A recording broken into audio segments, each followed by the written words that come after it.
Okay, so picture this. You're at a Vibrant Turkish wedding. mhm. Music is swirling, the air is thick with delicious aromas, and like everywhere you look. There's gold. Yeah. And I'm not just talking about, a tasteful necklace here and there, elaborate sets, No. stacks of gold bracelets. Even coins pressed into your hand is like a blessing. Wow. It's dazzling. Honestly, it's a little overwhelming if you're not used to it. I can imagine, yeah. What's fascinating about Turkey is that gold isn't just an accessory there. It's deeply intertwined with their culture and their economic strategy. In fact, Turkey currently holds over 300 to 500 tons of gold in reserve. 3,500 tons. That's not just a little nest egg. That's a serious stat. It's a lot of gold. But what's the thinking behind that? It reflects a long-standing tradition of viewing gold as both a safe haven asset and something deeply woven into daily life. Think of it as a blend of cultural significance and economic strategy. Okay, so let's unpack this. Turkish gold obsession a bit. We've got some research here about the different levels of gold purity carats. That are commonly found in Turkey. Mm-hmm. Apparently not all that glitters is created equal, right? That's right. In Turkey, you'll encounter everything from 24-karat gold, the purest form, often favored for investment bars, all the way down to 14-karat ferret for the more intricate, delicate jewelry designs. So if I'm picturing a gold bar, like something out of Fort Knox. That's the 24-karat stuff. Yeah, but what's the reasoning behind, say, choosing 14-karat for a necklace? What should I be thinking about if I'm buying gold in Turkey? It's all about balancing practicality and aesthetics. 24-karat, while pure, is actually quite soft. Great for holding its value, not so much for daily wear and tear. That's where the lower carat options come in. They offer durability for jewelry while still maintaining a good amount of gold content. Uh-huh. This variety speaks to the Turkish appreciation for both the intrinsic value of gold and its beauty in everyday life. They want their gold to hold its worth, but also be something they can wear and enjoy. So it's about having your gold cake and wearing it too. Exactly, yeah. But let's talk about a really unique piece, the Ottoman golden lira, or Reshat Altın, as I believe it's called in Turkish. Now that's a name with some weight to it. Absolutely. The Ottoman golden lira is steeped in history. This iconic coin was re-released in 2022. And let me tell you, it carries a certain prestige and mystique. Imagine gifting that at a wedding. It's in a whole other league. Talk about making a statement. You're basically handing someone a piece of history. Right. But it sounds like coins in general play a huge role beyond just the Ottoman lira. You're right. You've got Zinet Altın, which are your ornamental gold coins, Yeah. specifically designed for gifting. And then there's a Cumhuriyet Altınnya, the Republic gold coins. They're frequently given as gifts for significant life events, like weddings, circumcision ceremonies, milestones like that. So Zinet Altın and Cumhuriyet Altınnya are basically the go-to gift for any major celebration. Pretty much, yeah.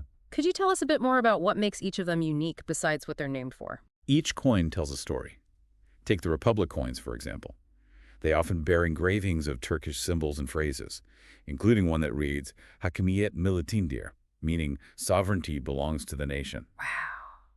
It's a powerful statement about Turkish identity and pride, literally carried in people's pockets. That's incredible. It's like each coin is a... Little piece of art with a deeper meaning. It's not just about the gold itself. It's about the traditions and symbolism behind it. Exactly. Okay, you've definitely sold me on the idea of incorporating gold into my gift-giving traditions. But speaking of tradition, what about the most popular gold coin in Turkey?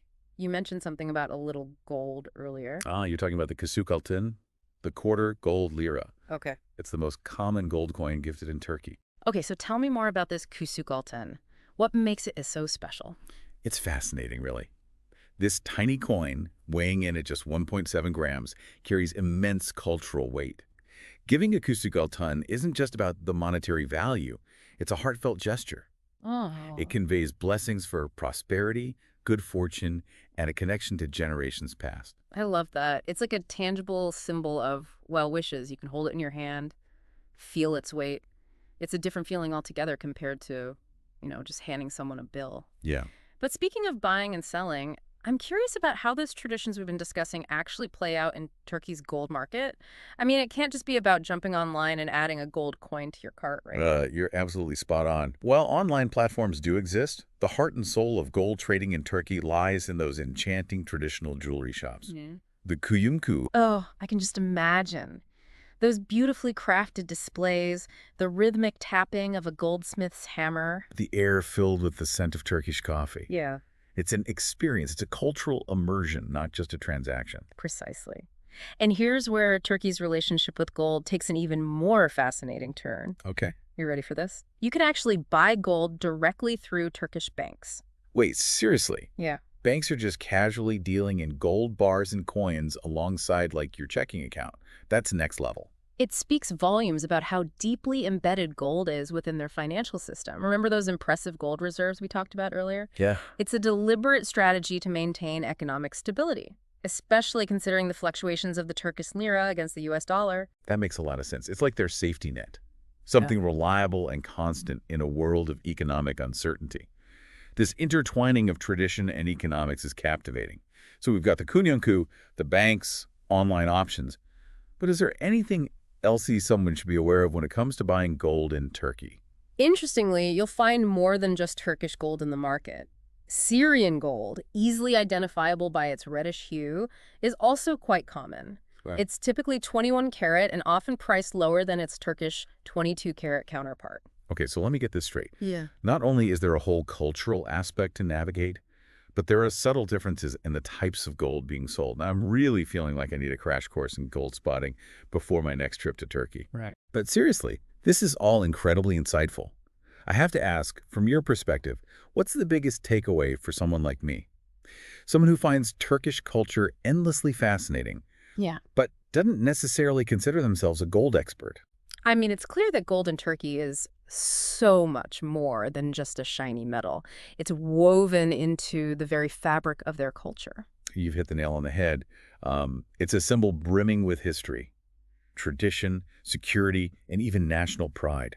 When you see those dazzling displays of gold or a Turkish bride adorned with intricate pieces, you're not just witnessing an appreciation for luxury. You're seeing centuries of cultural significance woven into those very pieces. It's like each piece tells a story, whispers of Turkey's past, a reflection of its present, and maybe even a hint at its future, wouldn't you say? Absolutely. And that brings up a thought-provoking question, do you think? Mm. We've uncovered how central gold is to Turkish culture.